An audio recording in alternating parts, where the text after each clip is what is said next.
دوستو، ایک گاؤں میں دو دوست علی اور بلال رہتے تھے۔ علی ایک ایماندار اور نیک دل انسان تھا، جبکہ بلال تھوڑا خود غرض تھا۔ دونوں ہر وقت ساتھ رہتے اور ایک دوسرے کی مدد کرتے۔ ایک دن علی اور بلال جنگل میں لکڑیاں کاٹنے گئے۔ کام ختم ہونے کے بعد وہ ایک درخت کے نیچے بیٹھ کر آرام کرنے لگے۔ اچانک علی نے دیکھا کہ ایک بھاری بالو ان کی طرف آ رہا ہے۔ علی فوراً درخت پر چڑھ گیا، کیونکہ اسے معلوم تھا کہ بالو درخت پر نہیں چڑھ سکتا۔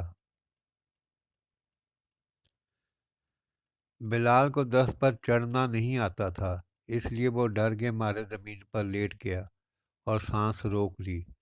اس نے سنا تھا کہ بالو صرف زندہ چیزوں پر حملہ کرتا ہے۔ بالو قریب آیا، بلال کو سونگھا اور پھر یہ سمجھ کر چلا گیا کہ یہ مردہ ہے۔ جب بالو چلا گیا تو علی درخت سے نیچے اترا اور بلال سے مذاق کرتے ہوئے پوچھا،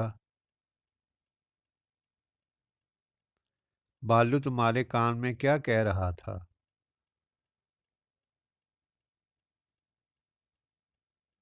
بلال نے سنجیدگی سے جواب دیا، بالو نے کہا، سچے دوست وہی ہوتے ہیں جو مشکل وقت میں ساتھ دیں، درخت پر چڑھ کر چھوڑ نہ دیں۔ علی کو اس بات کا احساس ہوا اور اس نے بلال سے معذرت چاہی۔